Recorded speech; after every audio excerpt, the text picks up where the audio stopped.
बहुत बहुत स्वागत है सभी का हमारे YouTube चैनल स्टूडेंट्स मीडिया में। मैं हूं राज और आप देख रहे हैं students media YouTube channel. Bihar विश्वविद्यालय में पार्ट 1 की परीक्षा फॉर्म भरी जा रही थी। जो फर्स्ट नोटिस था उसके मुताबिक 20 फरवरी तक पार्ट 1 की परीक्षा फॉर्म भरने की अंतिम तिथि रखी गई थी बिना फाइन के। लेकिन फाइन के साथ 20 तारीख से लेकर के 26 तारीख तक पार्ट 1 के परीक्षा फॉर्म भरी जाती, जो पहली बार नोटिस आई थी।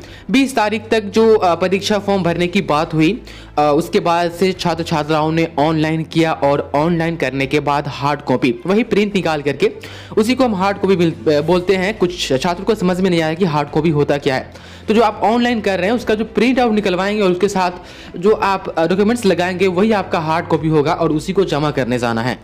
तो ऑनलाइन करने के बाद वह मैट्रिक की परीक्षा शुरू है। आपको पता है इस दरमियान कॉलेज में फॉर्म जमा करने के लिए एंट्री नहीं दी जा रही थी तमाम छात्र छात्राओं को प्रशासन के द्वारा। विश्वविद्यालय ने इसी को देखते हुए कल एक ऑफिशियल नोटिफिकेशन जारी की शाम को और आपके पार्ट 1 के परीक्षा फॉर्म भरने के तिथि को और बढ़ा दिया गया है। ऐसा करना भी चाहिए क्योंकि बहुत सारे छात्र छात्राओं का परीक्षा फॉर्म अभी फिलअप नहीं हो पाया है। कई रीजन से कुछ छात्रों ने परीक्षा फॉर्म फिलअप भी कर ली है, तो फिर उनका फॉर्म जो है वो अब तक के कॉलेज में नहीं जमा हो पाया है।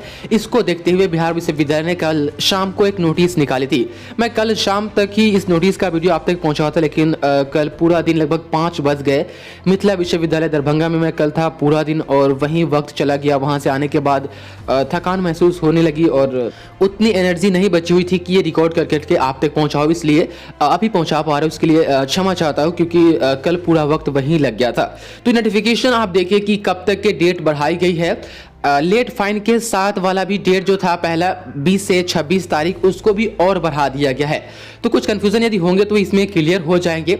साथ ही हम बात करेंगे कि अब पार्ट 1 का परीक्षा कब से एक संभावित तिथि हो सकता है, वो कब से हो सकता है आप देख ले। यहाँ पर 2020 मेंशन है क्योंकि ये परीक्षा आपकी 2020 की है। मैं कई बार आपको कहा हूँ, आप देख ले कि निर्देशानुसार स्नातक प्रथम खंड परीक्षा 2020 के छात्र छात्राओं को सूचित किया जाता है कि स्नातक प्रथम खंड परीक्षा 2020 का परीक्षा प्रपत्र ऑनलाइन के माध्यम से दिनांक 10 से 20 तक बिना विलंब शुल्क के साथ एवं ₹200 विलंब शुल्क के साथ दिनांक 21 से 26 तक परीक्षा प्रपत्र भरने की तिथि निर्धारित थी। तो यहाँ तक ने जो आपने देखा और पढ़ा निर्धारित थी, ये पहली रिपोर्ट थी जिसको इसमें अटैच करना जरूरी था। अब आगे देखिए, उसे अब विस्तारित कर बिना विलंब शुल्क के साथ दिनांक 26/2/2021 तथा विलंब शुल्क के जो ₹200 है उसके साथ दिनांक 27 से 5 तक फॉर्म भरा जाएगा। अब यहाँ पर समझ लीजिए, जो पहले था कि 21 तारीख से लेकर के 26 तारीख तक लेट फाइन देना होगा तब परीक्षा फॉर्म भर सकते हैं। अब वैसा नहीं है। अब जो 20 तक था बिना फाइन के, अब उसको 26 तक कर दिया गया है। यानी अब 26 तारीख तक आप फॉर्म भर सकते हैं, आप अपने कॉलेज में जमा भी कर सकते हैं। 26 तारीख तक जमा करने और फॉर्म भरने की तिथि यहाँ पर निर्धारित की गई है।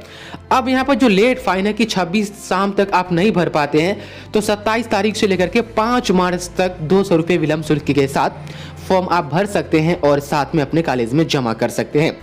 यहाँ पर आप देख ले, ये जो है मेमो नंबर, ये आप लोग के लिए नहीं है, ये कॉलेज को और नोटिस में दिखाना जरूरी होता है कि इसी मेमो नंबर से पहली नोटिस आई थी और इसी मेमो नंबर पर भी ये डेट एक्सपेंशन वाला नोटिस निकाला जा रहा है। कुछ ऐसा यहाँ पर हमेशा होता है।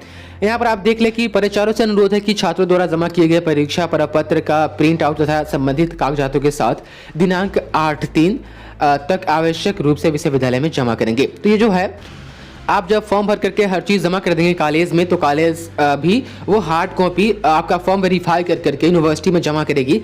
तो यूनिवर्सिटी में जमा करने की तिथि 8 तारीख है। तो ये जो नीचे 8 तारीख है कॉलेज वालों के लिए, आप लोग के लिए नहीं है। तो अब बिना विलंब शुल्क के साथ 26 तक आप फॉर्म भर सकते हैं और विलंब शुल्क ₹200 के साथ आप 5 तारीख तक। अब बात आती है कि परीक्षा कब से शुरू होगी। कल 19 तारीख थी और मैट्रिक का एग्ज़ाम चल रहा है। आपको पता है 19 तारीख के फर्स्ट सीटिंग का जो सोशल साइंस का एग्ज़ाम था मैट्रिक वालों का, वह क्वेश्चन कल सुबह 7:30 बजे ही लीक हो गया था। और ये शोर इतना न हुआ और ये चीज़ें इतनी तेज़ी से फैली कि माननीय नीतीश कुमार जो मुख्यमंत्री हैं बिहार के, और उनको विधानसभा से ही बोर्ड अध्यक्ष को फ़ोन लगा करके कहना पड़ा कि आप इसकी जांच कीजिए और साथ में कल होने वाली जो परीक्षा कल हुई थी सोशल साइंस का फर्स्ट पाली वाला, सिर्फ फर्स्ट पाली वाला, उस परीक्षा को रद्द कर दीजिए। तो कल वाली परीक्षा मैट्रिक की फर्स्ट पाली वाली रद्द हो गई है और ये परीक्षा अब 8 मार्च को होगी। तो 8 मार्च से पहले आपकी परीक्षा नहीं ली जाएगी। अब यहाँ पर देखिए, यूनिवर्सिटी ने आदेश दिया है कि 8 तारीख तक आपके हार्ड कॉपी को यूनिवर्सिटी में जमा करें तमाम कॉलेज। यदि 8 तारीख तक आपके फॉर्म को वेरीफाई कर करके तमाम कॉलेज दे देती है विश्वविद्यालय में, तो 8 तारीख के बाद आपके एडमिट कार्ड बनने की प्रक्रिया शुरू की जाएगी। आप तमाम छात्र छात्रा, ऐसा बताया जा रहा है कि लगभग 1 से 1.5 लाख के बीच में आपके आंकड़े होंगे, क्योंकि रेगुलर वाले 19 से 22 वाले ही 1 लाख के आसपास है। उसके बाद ही जो 17 से 20 के पार्ट 1 के परीक्षार्थी जिनका क्लियर नहीं हुआ है, उसके बाद से 18 से 21 वाले के पार्ट 1 का परीक्षार्थी जिनका क्लियर नहीं हुआ है, तो वो लोग भी आप ही के साथ एग्जाम देंगे। तो मोटा मोटी लगभग 140 हो जा रहा है, मतलब 1,40,000 के आसपास में। तो उन तमाम छात्र छात्राओं का जो एडमिट कार्ड होगा 8 तारीख से बनाने की प्रक्रिया शुरू की जाएगी। यदि काम जल्दबाजी में होता है और 1 हफ्ता में भी एडमिट कार्ड बना दिया जाता है, फिर भी आपके एग्जाम जो होंगे वह 15 मार्च के बाद ही शुरू हो सकती है। इसमें कोई शक वाली बात नहीं है। 15 मार्च से पहले आपके पार्ट 1 की परीक्षा शुरू नहीं हो पाएगी, जैसा कि आप इन सभी तिथि और तिथि को देख करके, नोटिस को देख करके आप अंदाजा लगा सकते हैं। और मैं यह श्योरिटी के साथ कह रहा हूँ कि 15 मार्च से पहले आपकी परीक्षा शुरू नहीं हो पाएगी। ये नोटिस आप देख ले, ये कल जारी की गई थी, आप यहाँ पर देख ले, हर चीज़ यहाँ पर क्लियर है। तो अब पार्ट 1 की परीक्षा फॉर्म भरने की तिथि बढ़ा दी गई है और यहाँ पर आप इसको आसानी से देख सकते हैं। और मैंने जो हर चीज़ें बताई वो बिल्कुल सही थी। बहुत बहुत शुक्रिया आपका इस वीडियो को देखने के लिए।